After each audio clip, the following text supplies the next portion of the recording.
এই মুহূর্তে আবহাওয়া দপ্তর থেকে পাওয়া আবহাওয়া নিয়ে চরম সতর্কবার্তা।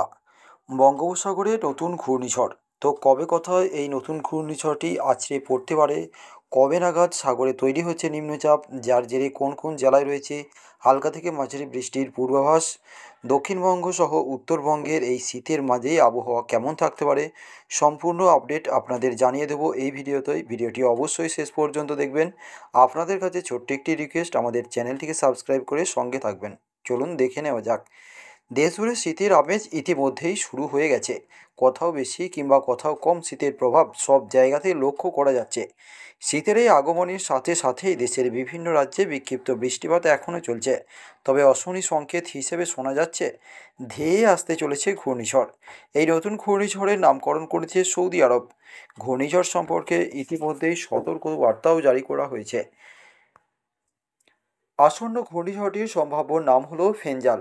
হেমন্তের মনোরম পরিবেশ ছেড়ে সব দেশে পড়তে চলেছে শীতের প্রভাব, এবং তারই মাঝখানে বাধা হয়ে দাঁড়াচ্ছে এই ঘূর্ণিঝড়টি। বর্ষা পরবর্তী সময়ে সবথেকে বড় ঘূর্ণিঝড় হিসেবে দানার প্রভাব লক্ষ্য করা গেছে। দানা বাদ দিয়ে আর কোনো ঘূর্ণিঝড় সেভাবে প্রভাব ফেলেনি। বর্ষা বিদায় নেওয়ার পরবর্তী সময়ে প্রত্যেক বছর ঘূর্ণিঝড় সৃষ্টি হয়। এবছর কবে আসতে চলেছে এই আসন্ন ঘূর্ণিঝড়? ভারতীয় আবহাওয়া বিজ্ঞানীরা কিন্তু ইতিমধ্যে এই ঘূর্ণিঝড়টি নিয়ে সতর্ক বার্তা জারি করেছে।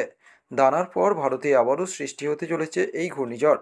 এর প্রভাব কতটা পড়বে তা এখনও পর্যন্ত স্পষ্ট করে জানা যাচ্ছে না।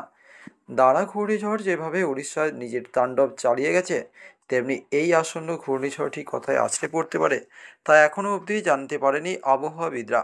সম্ভবত চলতি মাসে হয়তো এই ঘূর্ণিঝড় আছড়ে পড়তে পারে। আন্দামান সাগরের ওপর একটি ঘূর্ণিঝড় হওয়ার পরিস্থিতি তৈরি হওয়ার কথা উড়িয়ে দিতে পারছেন না আবহাওয়া বিজ্ঞানীরা। 22 এবং 23 তারিখ এই ঘূর্ণিঝড়টি নিজের শক্তি বৃদ্ধি করবে। 23 নভেম্বর হয়তো সৃষ্টি হতে পারে এই নিম্নচাপের। এর প্রভাব কতটা মারাত্মক হবে তাও এখনও পর্যন্ত জানা যায়নি। যদি এই ঘূর্ণিঝড়টি শক্তি বাড়িয়ে নিজের প্রভাব দেখাতে শুরু করে, তাহলে দানার পর এবছর এটি হবে দ্বিতীয় ঘূর্ণিঝড়, যার নাম হলো ফেঞ্জাল। শীতের মরশুমে ফেঞ্জালের প্রভাব কতটা ক্ষয়ক্ষতি হবে সেই সবের জন্য এখন অপেক্ষা করতে হবে। পূর্বাভাস অনুযায়ী জানা যাচ্ছে 26 থেকে 27 নভেম্বরের মধ্যে হয়তো ল্যান্ডফল করতে পারে ঘূর্ণিঝড় ফেঞ্জাল। তবে সবথেকে চমৎকার কথা হলো ভারতের থেকেও শ্রীলঙ্কাতেই ঘূর্ণিঝড়ের আছড়ে পড়ার সম্ভাবনা রয়েছে অনেকটাই বেশি। এই শীতের মরশুমে ঠিক কোন কোন জেলায় আছড়ে পড়তে পারে এই ঘূর্ণিঝড়, আবহাওয়াবিদরা ঠিক কী অনুমান করছেন, কবে নাগাদ বা সমুদ্রে তৈরি হতে পারে নিম্নচাপ, এবং এই নিম্নচাপের প্রভাবে কতটা ক্ষয়ক্ষতি হতে পারে, আবহাওয়া দপ্তর থেকে কী জানালো? তবে কি সত্যিই আসতে চলেছে এই ঘূর্ণিঝড়?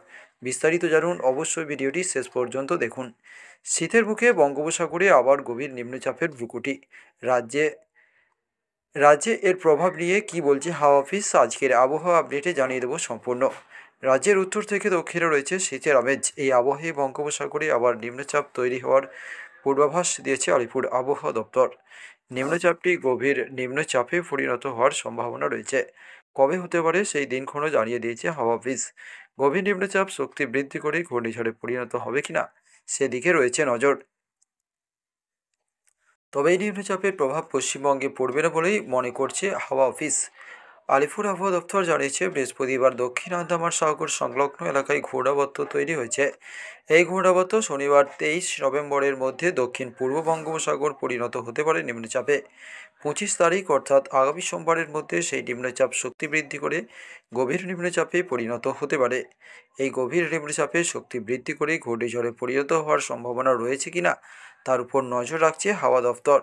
তবে এই নিম্নচাপের সরাসরি প্রভাব পশ্চিমবঙ্গে পড়বে না বলে মনে করছে তারা। সে কারণে পশ্চিমবঙ্গের উপকূলে কোনো সতর্কবার্তাও আপাতত জারি করা হয়নি। মৌসুম ভবন আইএমডি জানিয়েছে ঘূর্ণিঝড় হলে তার প্রভাব পড়তে পারে তামিলনাড়ু, অন্ধ্রপ্রদেশ, শ্রীলঙ্কার উপকূলে। আজকের আবহাওয়া আপডেটে জানিয়েছে শুক্রবার 22 নভেম্বর কলকাতা জাতীয় শীত পশ্চিমবঙ্গ। কবে পড়বে সেই সর্বাধিক নিয়ে কোনো তাপমাত্রা পূর্বাভাস দেওয়া হয়নি এখনো। আজও বৃষ্টির 228 ডিগ্রি সম্ভাবনা রয়েছে সেলসিয়াস। উত্তরবঙ্গে। বুধবার আন্দামান পর্যন্ত ও বৃষ্টির নিকোবর সম্ভাবনা দ্বীপপুঞ্জে শুধুমাত্র সতর্কবার্তা জারি দার্জিলিং করা এবং হয়েছে, কালিম্পংয়ে, তবে সেখানে ভারী ভারী বৃষ্টি বৃষ্টির হবে না। সম্ভাবনা রয়েছে। বিক্ষিপ্তভাবে নিকোবর সামান্য দ্বীপপুঞ্জের বৃষ্টি হতে একাংশে পারে। বৃহস্পতিবার থেকেই সকালের শুরু দিকে হয়েছে কুয়াশার বৃষ্টি। আধিক্য থাকতে পারে বেশ পর্যটকদের কিছু সেই জেলায়। জন্য সাবধান চলতি করেছে সপ্তাহে হাওয়া অফিস। উত্তরে রাতের 22 থেকে তাপমাত্রা 25 4 পর্যন্ত ডিগ্রি নামার উত্তর থাকতে পারে সম্ভাবনা রয়েছে। সমুদ্র। আপনার জেলার মৎস্যজীবীদের ওয়েদারের দক্ষিণ বঙ্গোপসাগর এবং রিপোর্ট আন্দামান জানতে সাগর আপনার সংলগ্ন জেলার এলাকায় নাম যেতে অবশ্যই বারণ করা হয়েছে। সাগরে নিম্নচাপ তৈরি হলেও আগামী 5 দিন রাজ্যে বৃষ্টির এই সম্ভাবনা নেই মুহূর্তে বলেই আলিপুর জানিয়েছে আবহাওয়া হাওয়া দপ্তর অফিস। থেকে পাওয়া সব থেকে আগামী বড় কয়েকদিন আপডেট। রাজ্যে কাঁপাবে ঠান্ডা। তাপমাত্রারও খুব একটা 72 হেরফের ঘন্টায় হওয়ার রাজ্যে সম্ভাবনা রাজ্যে নেই। পারদ শীতের পতন। আমেজ কি বজায় পূর্বাভাস থাকবে রাজ্য বাংলার জুড়ে। জন্য? কয়েকটি জেলায় সমস্ত কিছু সকালের দিকে ওয়েদারের হালকা লেটেস্ট আপডেট কুয়াশা থাকছে থাকতে এই পারে। ভিডিওয়।